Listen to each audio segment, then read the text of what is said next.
Now, before we start talking with the corporation at large, I want to talk about the value that we bring in our realm as controllers, CFOs, etc. On the next chart, you'll notice that in the very center slide of these four concentric circles, there's the word controller. And above the word controller, we have the word detail, and below the word, we have the word commodity. If we are in the circle, you are preparing the financial statements. You're making sure that all the transactions are processed correctly. You're making sure that the internal controls are in place. We are doing what? Our traditional accounting process that we have. Now, the good news is these are very valuable. We need to do it. But when it comes to your position, if that is you in the center of the circle, I can replace you in about 3 or 4 months. It's that simple. Now, you might say, Jim, we really have a specialty organization. We deal with insurance, Medicaid, stuff you don't normally look at. You need to know this stuff. I said, you're absolutely right. I can't replace you in 3 to 4 months. It'll take me about 5 to 6 months, and then I'll replace you as well. So if we're operating in the circle, which is all part of our job descriptions, we need to get it done. But you know what? We are commodities at that spot. We need to move out. And when we start understanding our value greater, the first step when we go outside the circle is business strategy. You are part of the strategic planning for your organization. You're invited to the strategic retreat.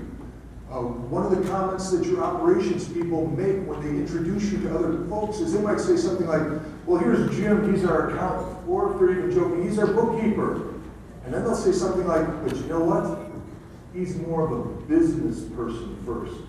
If you ever had anybody describe you as being a business person, you have already gone a long way to moving yourself down the cycle to make yourself more valuable to the organization. Okay? After we have the business strategy, we have the industry strategy.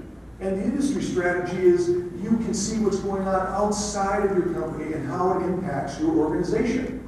Now, when I describe this in some of the seminars, I like to relate it to a company such as Walmart. You hear that Walmart is coming to town, and you're a small retailer. And you realize that, boy, if they're coming into town, my business model is at risk. I need to do something different if I want to keep the business alive. I think it's fascinating the way people, when you walk inside of Walmart, and you think of the super Walmarts, you go through one of the doors, and in the center of the business, right on the outside wall, what do we find? Murphy's, Subway, maybe an optometrist, small retail businesses that were pretty sharp saying, why don't we partner with Walmart and make sure that we stay around? That is retail, that is industry strategy and understanding that. And in the farthest part out on this graph, you'll see the word trend. And this is where I think we add incredible value to our organization when we start thinking differently. Notice the words that are on the screen with the trends. Political, economic, social, technological, legal, and environment. If you're taking notes, write down PESTEL. You'll see this later in the presentation. It's a PESTEL analysis. I hope you've heard that before. You're probably all familiar with the SWOT analysis.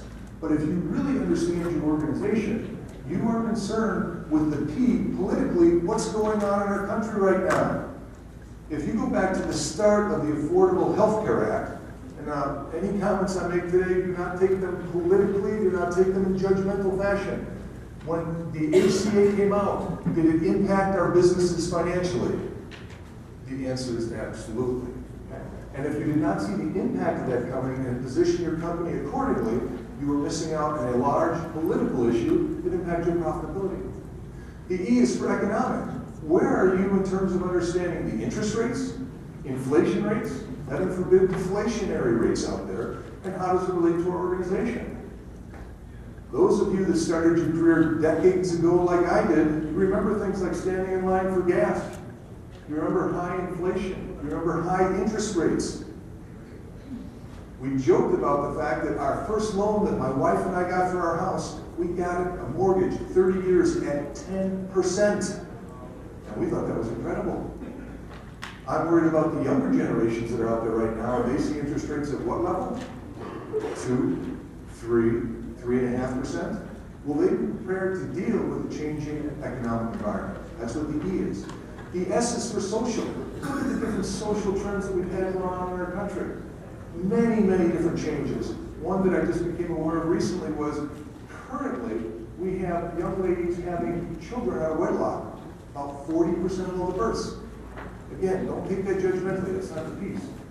The insight for us running businesses are, if mothers are having children and they do not have another significant other to support, what happens to benefit needs on their part?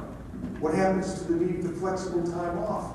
There are all kinds of demands that type of situation is going to require us to react to. So that's an example of social.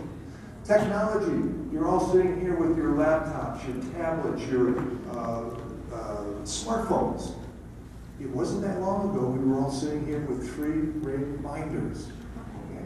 Everything has changed in relationship to that. We need to understand that. The L and the E stand for legal and environmental. Most of our legal cases start on one of the coasts. And typically California is one of the leaders in that.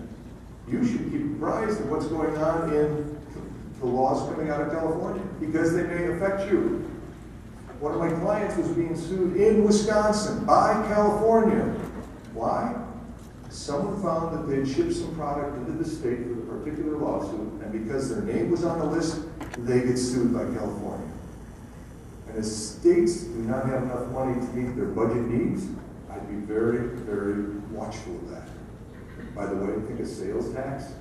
Think how we're looking at the internet and those sales, they will be coming for you.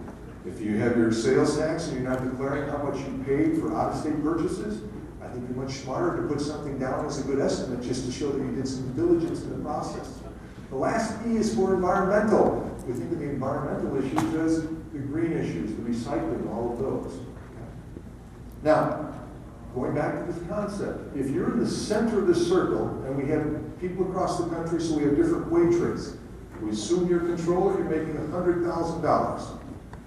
You leave your job if you're in the center, and someone will say, can we outsource this? Can we replace it with somebody cheaper? If you can do these 4 circles effectively, someone will say, well, Jim, we're paying him $250,000 to do this job, and that's a lot of money. But you know what? He knows our strategy. He knows what's happening in the industry, and he's the guy who talks about the trends out there. I don't like paying that much, but you know what? He is worth it. And that's the way we solidify our value. So also notice on the chart as well then, the concept of increasing value. The more you move yourself out on that chart, the better we're going to be in terms of securing our position. So our value as controllers, accounting managers, CFOs is from expanding those areas.